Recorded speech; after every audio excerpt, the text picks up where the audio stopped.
Senyatanya, kecemasan yang dirasakan oleh para masyarakat Indonesia pun juga dirasakan oleh para mahasiswa. Salah satunya para mahasiswa Universitas Trisakti. Sejak beberapa hari lamanya, mereka melakukan perundingan dan melakukan rencana agar mereka mampu melakukan perlawanan secara damai sebagai wujud dari aspirasi suara rakyat terhadap keadaan yang sedang dirasakan oleh seluruh rakyat Indonesia. Kita tidak dapat berdiam diri saja seperti ini. Kita juga mencari cara untuk menghentikan pemerintahan bangsa Indonesia dan kita juga. Tapi kita bukan aparat pemerintahan, kita tidak memiliki kuasa. Semua keputusan hanya kepada tangan pemerintahan saja. Kau pun tahu sendiri bagaimana sifat para oposisi pemerintahan saat ini. Mereka tidak ingin mendengarkan ucapan rakyat. Mereka tidak akan sudi mendengarkan hal remeh yang akan kita rencanakan.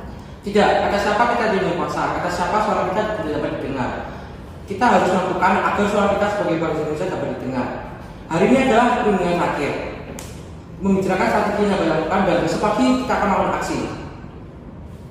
Rencana telah dipersiapkan dengan matang sejak sebelumnya dan hari ini pun adalah saatnya.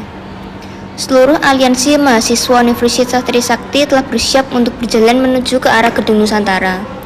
Namun, sayangnya, rencana yang telah mereka persiapkan harus menemui hambatan ketika perjalanan mereka menuju Gedung Nusantara harus dihadang oleh para aparat keamanan baik Polri maupun aparat militer lainnya.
Kami di sini hanya ingin melakukan aksi damai sebagai wujud protes kami kepada aparat pemerintah yang tidak tegas dalam pengupayan kesejahteraan rakyat Indonesia. Kami di sini mempertanyakan hak kami sebagai rakyat Indonesia. Di mana kesejahteraan bagi kami? Kami tidak akan mundur sebelum hak yang kami dapatkan sebagai warga negara Indonesia terbayarkan. Kami sudah lelah dan terpuruk dengan keadaan.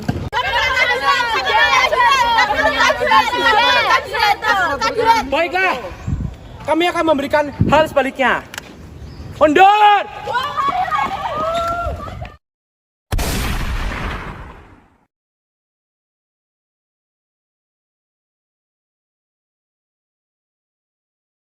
Tragedi penembakan atas keempat mahasiswa Universitas Trisakti membuat seluruh masyarakat Indonesia yang mendengarnya merasakan kepedihan, pilu yang mendalam sekaligus perasaan amarah yang memuncak akibat peristiwa tersebut.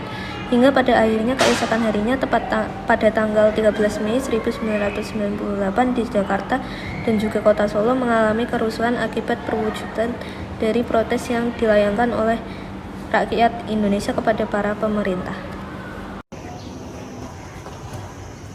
Bu, tahu nggak jenengan? Mahasiswa dari universitas sebelah kan lagi demo tuh di depan Gedung Nusantara, ada yang sampai meninggal loh Bu, 4 orang. Astaga ya Tuhan, sungguhan Pak, sampai meninggal. Betul Bu, masa saya sendiri bohong? Ayo kita nyalain radionya, tolong nyalain radionya Bu.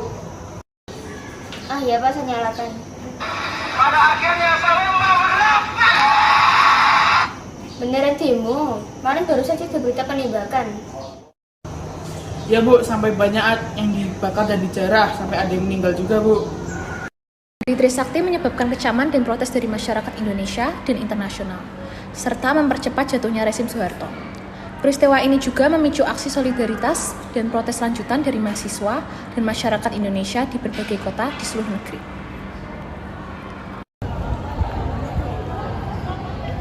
Sudah cukup kita berdiam diri.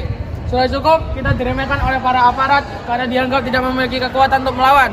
Sudah saatnya kita merebut kembali hak yang seharusnya kita dapatkan. Setuju! Baiklah kalau begitu.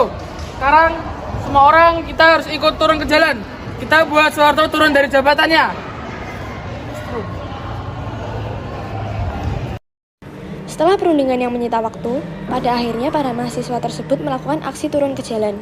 Mereka melakukan pendudukan atas gedung DPR MPR sebagai bentuk perwujudan protes masyarakat Indonesia kepada Soeharto dan sebagai wujud penuntutan kepada Soeharto agar lengser dari jabatannya sebagai Presiden Indonesia. Kita harus menata strategi terlebih dahulu. Kita tidak ingin kejadian sebelumnya terjadi lagi kepada kita semua. Kita harus mengecoh polisi terlebih dahulu. Setelah berhasil, kita akan beramai-ramai turun ke jalan. Bagaimana, setuju? Bagaimana kalau kita tertembak seperti sebelumnya? Maka jangan berani menembak. Jikapun iya, kejadian tersebut akan terulang lagi dan memakan banyak korban yang tumbang. Kita sebagai rakyat Indonesia harus ikut perjuangan ini sampai titik pendarahan. Betul, seluruh masyarakat Indonesia di sepenjuru kota sudah siap untuk melakukan aksi dan turun ke jalan. Baiklah kalau begitu. Sekarang waktunya kita untuk melawan. Kita akan berjuang demi keadilan rakyat Indonesia, demi NKRI. Beberapa hari setelahnya, tepat pada tanggal 18 Mei 1998, sebuah konferensi dilakukan oleh Harmoko yang merupakan ketua DPR atau MPR yang di dalamnya meminta Presiden Soeharto untuk lengser dari jabatannya, yang pada konferensi tersebut didampingi oleh seluruh wakil ketua DPR. Dalam menanggapi situasi yang sedang terjadi pada beberapa waktu terakhir ini, dari kami sebagai para pimpinan Dewan, baik ketua maupun wakil-wakil ketua, mengharapkan demi persatuan dan kesatuan bangsa, agar Presiden Soeharto secara arif dan bijaksana sebaiknya mengundurkan diri dari jabatannya sebagai Presiden Indonesia. Jika kalian tidak percaya sama saya, ini adalah saatnya untuk mundur dari jabatan saya. Tidak berselang lama dari pernyataan yang dilontarkan oleh Harmoko, Soeharto pun memberikan tanggapannya. Hingga pada akhirnya Menteri Sekretaris Negara Saadillah Mursyid mampu menyatakan bahwasanya keesokan paginya, tepatnya pada tanggal 21 Mei 1998, Soeharto akan mengumumkan pengunduran dirinya pada pukul 9 pagi tanggal 21 Mei 1998. Di sanalah Soeharto mengundurkan diri sebagai presiden dan B.J. Habibie pun diangkat menjadi presiden. Assalamualaikum warahmatullahi wabarakatuh. Sejak beberapa waktu terakhir, saya mengikuti dengan cermat perkembangan situasi nasional kita, terutama aspirasi rakyat untuk mengadakan reformasi di segala bidang kehidupan berbangsa dan bernegara. Atas dasar pemahaman saya yang mendalam terhadap aspirasi tersebut dan terdorong oleh konstitusional demi terciptanya persatuan dan kesatuan bangsa serta kelangsungan pembangunan nasional, saya telah mengadakan rencana pembentukan komite reformasi dan mengubah susunan kabinet pembangunan ke-7. Namun demikian, kenyataan hingga hari ini menunjukkan komite reformasi tersebut tidak dapat terwujud karena adanya tanggapan yang memadai terhadap rencana pembentukan komite tersebut. Dalam keinginan untuk melaksanakan reformasi dengan cara yang sebaik-baiknya tadi, saya menilai bahwa dengan tidak dapat diwujudkan komite reformasi, maka perubahan susunan kabinet pembangunan 7 menjadi tidak diperlukan lagi. Dengan memperhatikan keadaan di atas, saya berpendapat sangat sulit bagi saya untuk dapat menjalankan tugas pemerintahan negara dan membangun dengan baik. Oleh karena itu, dengan memperhatikan ketentuan pasal 8 UUD 1545 dan setelah dengan sungguh-sungguh memperhatikan pandangan pimpinan Dewan Perwakilan Rakyat dan pimpinan fraksi-fraksi yang ada di dalamnya, saya memutuskan untuk menyatakan berhenti dari jabatan saya sebagai Presiden Republik Indonesia. Terhitung sejak saya bacakan pernyataan ini pada hari Kamis 21 Mei 1998. Pernyataan saya berhenti dari jabatan sebagai Presiden Republik Indonesia saya sampaikan di hadapan saudara-saudara pimpinan Dewan Perwakilan Rakyat Republik Indonesia yang juga adalah pimpinan Majelis Pemusyawaratan Rakyat. Sesuai dengan pasal 8 UUD 45, maka Wakil Presiden Republik Indonesia Prof. B.J. Habibie yang akan melanjutkan sisa waktu jabatan Presiden Mandataris MPR 1998 sampai 2003. Saya ucapkan terima kasih dan minta maaf bila ada kesalahan dan kekurangannya.